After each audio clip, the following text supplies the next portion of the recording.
by Multi-Air. After some wonderful sunshine, we have some changes that are headed our way, which includes some showers in the forecast. A full look at your 5 or 6 forecast, Fran. Right now on News Channel 6 at 5, looking into the future. We'll take you to Columbia County's Vision 2035 meeting for a peek at a future development map.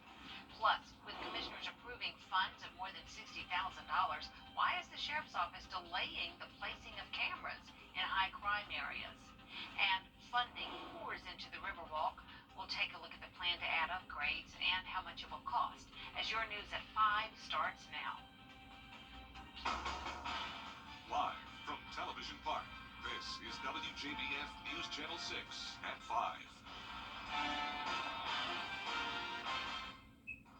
Welcome back, everyone. I'm Jenny Montgomery. Thanks so much for joining us. Brad is off tonight. Coverage you can count on begins with Augusta fire officials trying to find out what caused a house fire last night. It broke out just before 9 o'clock at a home on Bel Air Road. The structure was severely damaged, as you can see here. One car was destroyed and another damaged.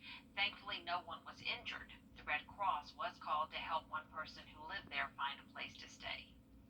Columbia County is planning for growth 20 years in advance. News Channel 6's Bria Smith has a look at what county leaders think should happen.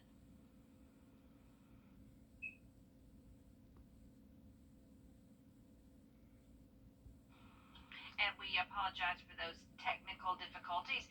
Meanwhile, Columbia County leaders are getting a look at a new advanced tool for first responders. It's a fire rescue drone. The drone can be used as a safety measure for wildfires and wide-range searches. The drone that you see here gives thermal images while flying and can detect body temperature from the ground. It helps on hazmat operations to get eyes downrange to help us develop our plan better and to make sure our employees are safe. Chief Willis also says the drone can be used to find a missing person when searching in wooded areas at night. Chief Meteorologist Tim Miller joins us now. Detail the rest of the forecast. And it's Hometown Wednesday. Our own meteorologist, Jennifer Tracci, is out and about in Edgefield. We'll check in with her coming up in just a little bit, Jay. All right, Tim, thank you. The Richmond County Sheriff's Office has a plan to address the recent uptick in violent crime in Augusta. News Channel 6's Denise Jefferson explains. The Harrisburg area has seen its fair share of crime, but some neighbors are hoping that adding cameras to this neighborhood will make the difference in seeing a decrease in violence.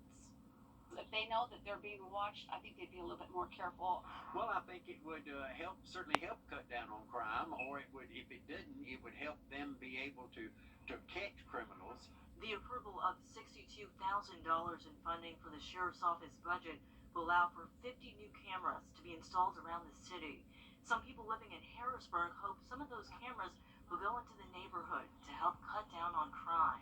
I think if they knew there was cameras and more police patrolling, I think it would slow down the crime a lot. I do believe that. That amount of money can't put one of these cameras on every corner. Obviously, that can't happen. But if you can get 2 or 3 in various neighborhoods, especially down inner city ways, I think it'd be a tremendous help.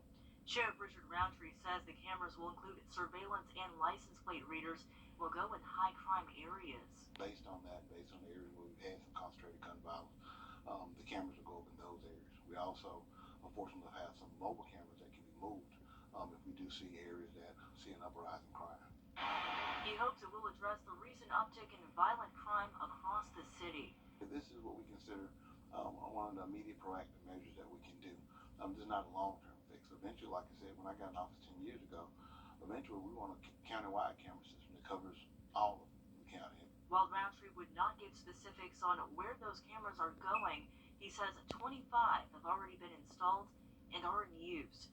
He says they were also able to add an additional 9 cameras to their network through working with neighborhood associations. The more cameras we got up and go on our network, the safer the city's going to be.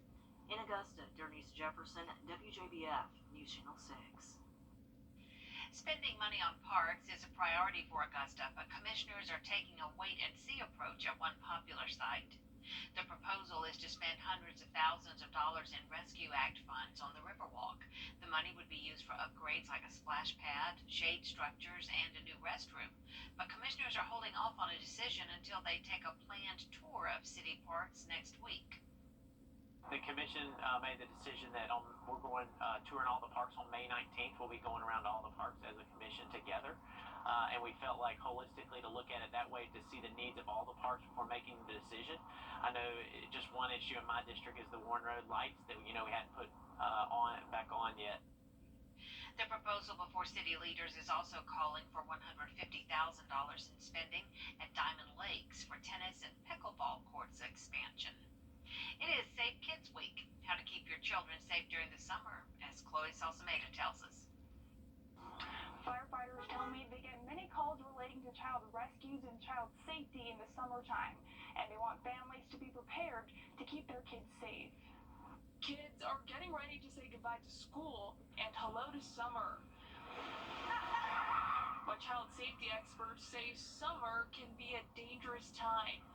Drownings are more common, and they can happen quickly. You got to make sure that someone is watching the children at all times and knows where their children are at all times, whether or not they're in and around the pool. As the weather heats up, cars can also be a dangerous place for anyone left unattended. With the heat rising, cars become hotter.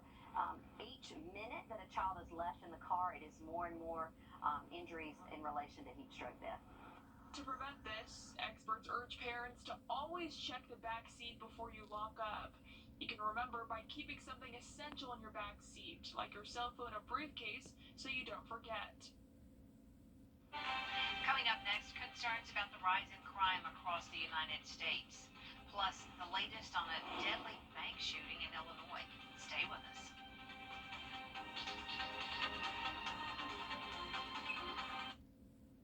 Brands all up to 50% off. Columbia County Exhibition Center this Friday, Saturday, and Sunday. Financing available. Columbia County is planning for growth 20 years in advance. News Channel 6's Bria Smith has a look now at what the county leaders think should happen. Columbia County leaders are sharing their plans for growth for the next 13 years. It's called Vision 2035. The plan began back in 2015, but county leaders use monthly training sessions to update the public of any changes. We're rapidly growing, so there's several things that are underway now. As we continue to grow, we would imagine we'll see additional commercial growth in areas like Gateway out at Grovetown. We've got the Greenpoint mixed-use development out at the Appling Harlem exit that should be starting. They're starting with their commercial development, but they have residential and mixed-use components as well that'll be under construction, certainly in the next 5 years.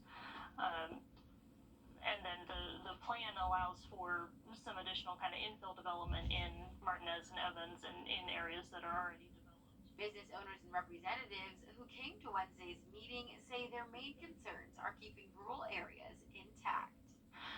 So keeping, for example, rural development in Appling, concentrating commercial development in Evans, Martinez, industrial development at John Deere Industrial Park, the new White Oak Business Park out in Appling, but laying out where those types of development belong in the county. A revision to this plan is made every 10 years, with the next being in 2025. In Columbia County, Bria Smith, WJBF News Channel 6. A new CDC report reveals gun-related murders hit nearly a 30-year high during the pandemic. The agency found firearms were involved in nearly 80% of all homicides in 2020. Washington correspondent Jesse Tunura reports on the response from Capitol Hill today. Violent crime is very much on the rise. New numbers from the CDC show gun-related homicides surged by 35% during the first year of the pandemic, the highest reported rate in nearly 30 years.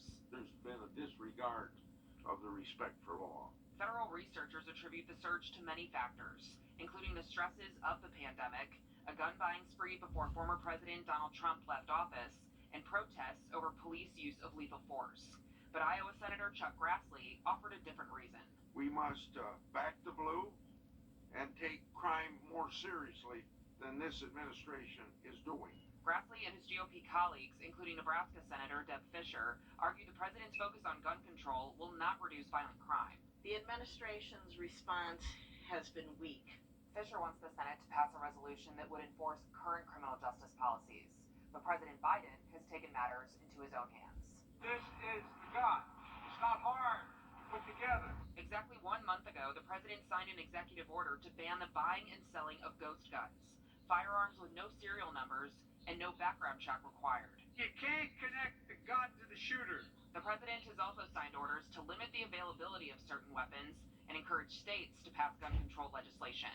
He's called on Congress to do more, but efforts, including assault weapons bans and universal background checks, have stalled.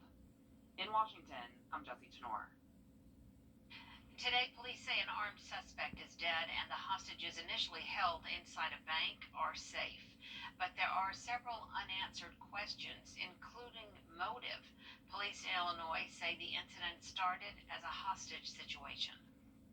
Officers were able to communicate with the individual who allowed the hostages inside the business to walk out to waiting officers. The witnesses indicated the subject did have a firearm and had discharged the weapon inside the bank multiple times.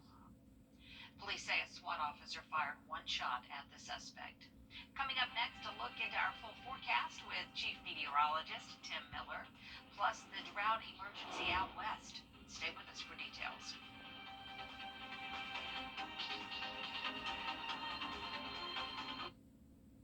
I'm sure as the song goes, it's going to be hot, hot, hot as we get into the next week with temperatures in the 90s. All right, thank you, Tim.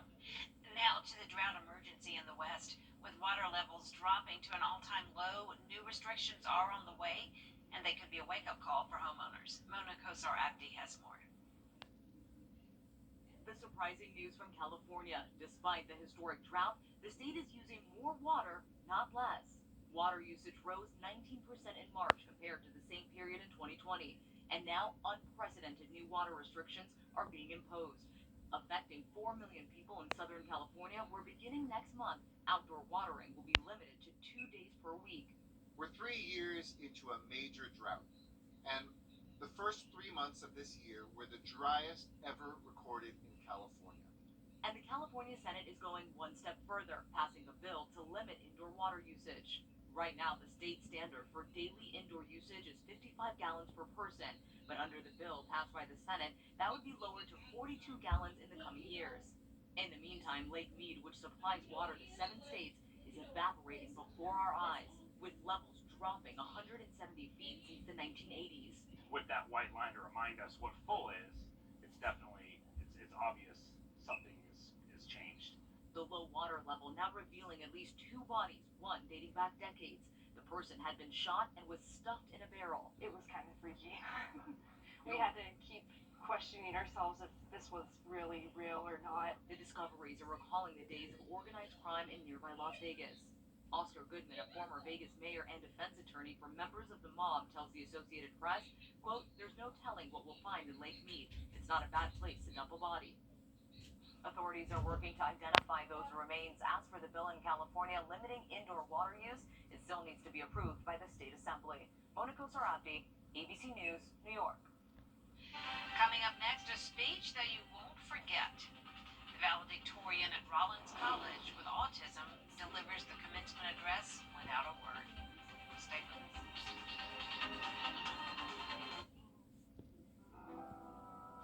Carolina. Now that's smart. The valedictorian and the speech we won't soon forget. Here's David Muir with the story. Tonight in Winter Park, Florida, a commencement speech like no other. It is definitely America Strong. Greetings to my fellow members of the elated class of 2022 and to the relieved parents, cheering siblings, and dear friends who supported us.